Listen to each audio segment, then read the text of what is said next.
Hello Sagittarius, this is your April forecast for 2017, and the window of focus for you this month is all about your artistic abilities, your self-expression. You'll come to see how this is going to flourish for you as the sun is passing through this area with Venus and Uranus.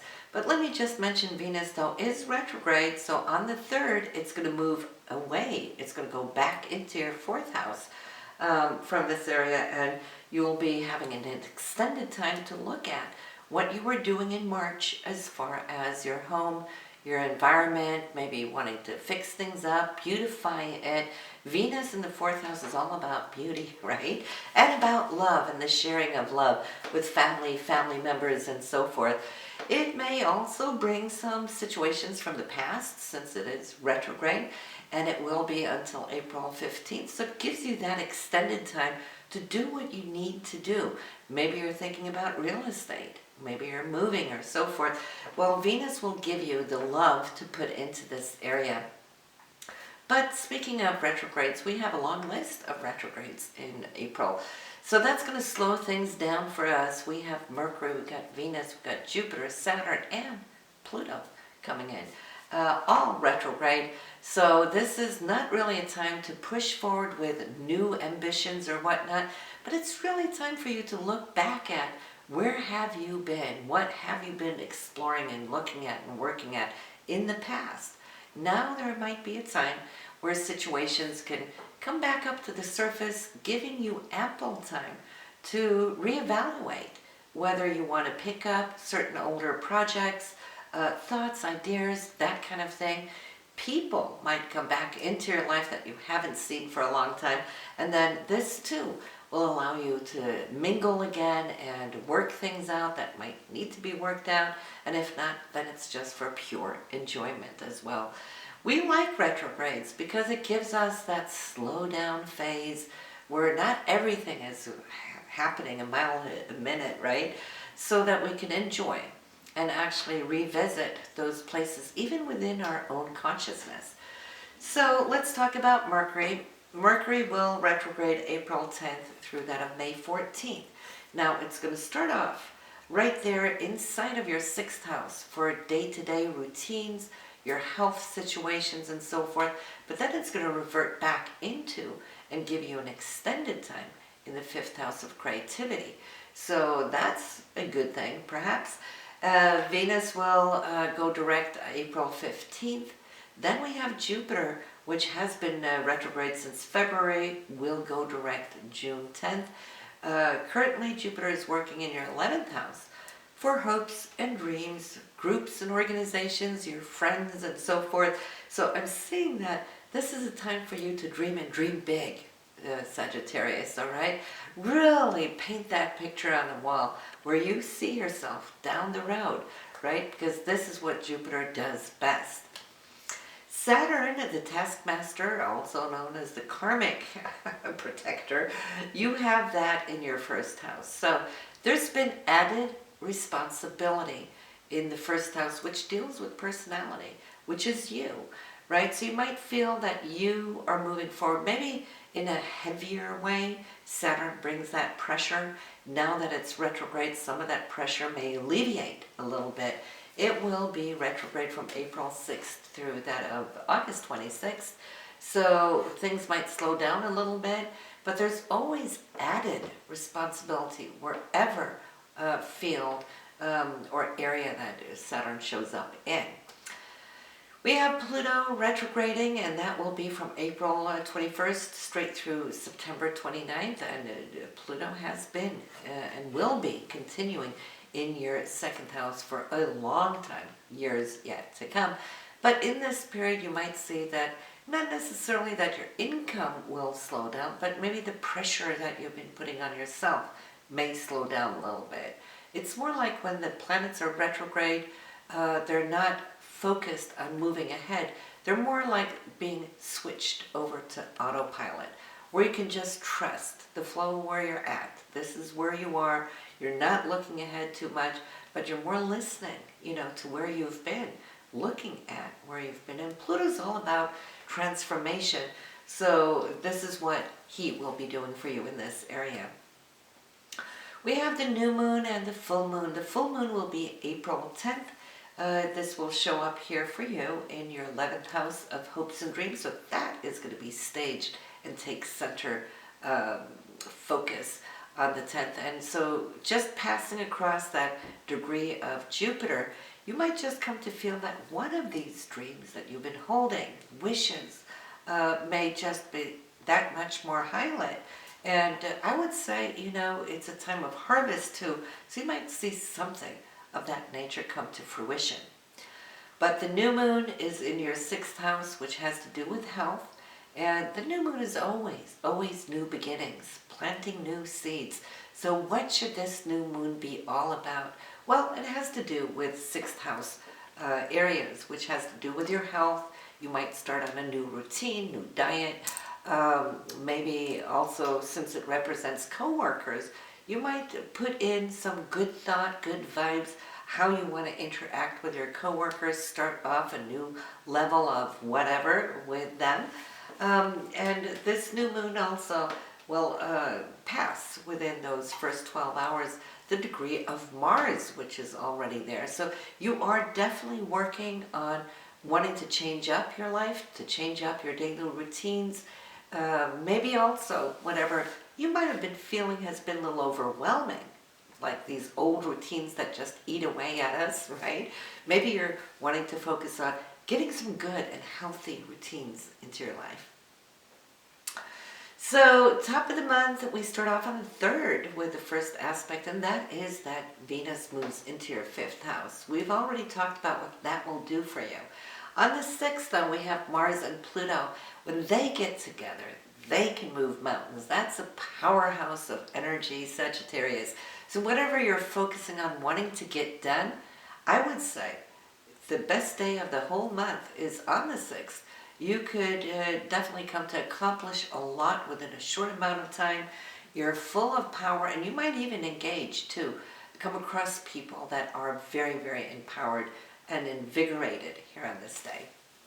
The 7th through the 9th might be a few days that may not sit too well with you, and that is because you're wanting to go off in one direction. However, though, your environment around you might feel like they're holding you back, right? And so, of course, that can always represent a little bit of a hiccup, right? Because on the 8th and 9th, you have Venus squaring off on Saturn, and Venus is retrograde. Saturn, not yet. Yes, it has just turned retrograde, so they're both retrograde. So I'm feeling that if Venus is wanting to buy something, Saturn might say, no, you can't have that right now. It's not a good time. That might be frustrating, especially if you're wanting to express something of this in your 5th house energy, right? So you might just feel that circumstantially you are being held back, and there might be a reaction to that there on the 9th. But on the 14th, doors open up. The Sun and Uranus, they are conjunct. This is taking place in your 5th house. So you might just come to see this day might bring some unexpected surprises. It could be you downloading a full zip file of ideas, of creative insights. Whatever it is specifically for you, Sagittarius, only you will know on this day. But it's one of those OMG days. Then on the 15th, Venus goes direct again, okay, slowly but surely picking up speed. You're still in this place where you will share a lot of beautiful, loving energy with children if you have them. If not, then it's within your relationships, because it is a romantic area, this 5th house, right? But those of you who have any artistic genes, you might create a beautiful piece of music, you might paint, sculpt, or dance your way on this day. Now on the 17th, this is the best day for romance, okay? If you're in a relationship, I can guarantee you the 17th is really going to go off really, really well. If you are single, don't sit at home. When these two planets come together, we are magnetic. We are attracting the opposite of what we're looking for. And not only that, but the Sun, too, on the very same day, has a great aspect to Saturn that's wanting to come in and secure you, unlocking something in of this good feel. So if you're meeting a new partner, well, it has a signature of longevity. looking out for you in the long run, and there might even be a karmic type tie coming in here. Now, what would that mean? You could come to meet somebody you feel very familiar with, even though it's a complete stranger. That could be a past life love or a friend coming in. It could be somebody from your past suddenly showing up on your social media, wanting to reconnect with you. And Saturn's saying this is a good time to lock it in.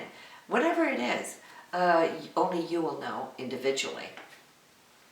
On the 19th, the sun moves into Taurus. This gives us more of a feel that we want quality in our life. Whether it's good food or anything that represents great quality, we are going to become that much more conscious of it. That's what Taurus represents. For you, that is the 6th house. So, of course, you might be looking at good quality foods, diets, and so forth. And on the 20th, you might meet yourself in the doorway, so to speak. And by that, I mean the sun and Mercury, they are conjunct. The sun is moving forward, mind you, right on the cusp. They're between the 5th and 6th. So it's stepping over a threshold, it's moving forward, and then you're meeting Mercury on the very same degree, moving from the 6th back into your 5th house. So it's revisiting the past. So there's past, present, future all in one. Very special day there on the 20th for you. Then we have Mars, which is going to be that much more versatile for the rest of this month and into that of May. And that's because Mars will be moving into the sign of Gemini. And Gemini people, they like to have multiple things going on all at once to keep them engaged. So you might just come to see that your energy also will diversify and be able to split off on this project and then that. You can get a lot of things done as long as you're keeping your mind focused. On the 21st, there is a repeat of what happened on the 8th. So write this in your journal so you can see what it is for you. But Venus now is direct, but Saturn is still retrograde, so it's revisiting the previous issue. I think, though, that now that you've had like a couple of weeks to think about it, this may now resolve itself. And that's showing by Mercury and Saturn. Even though they're both retrograde, they hold a beautiful golden trine. So it's more like talking, figuring things out, seeing the other person's point of view, vice versa. That brings harmony and balance to you. And this should be between you, I feel, and that of pretty much your either one of your children, or it could also be with a loved one. It's between your 1st and 5th house.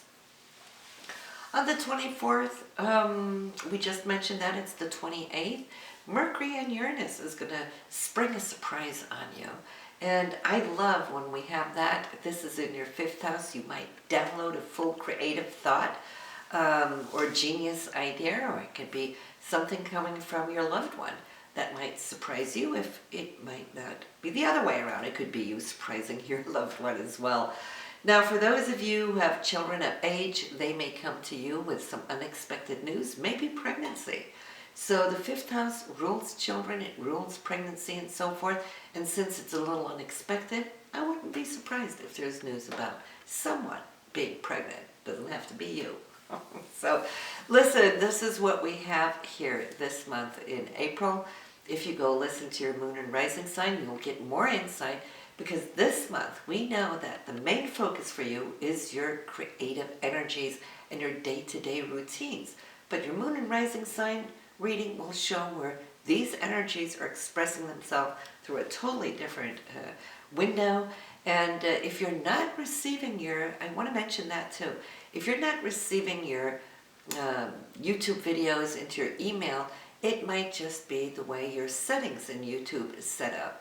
It might just show that you've crossed off where it says send occasional videos to my email. If that's the case, you might not get them. If you are a subscriber, you should get them in their email, but you want to uncheck that you want them to send only occasionally, and you will have them. They're monthly. Listen, I'll see you in May. Have a great month, everyone. I'll see you soon.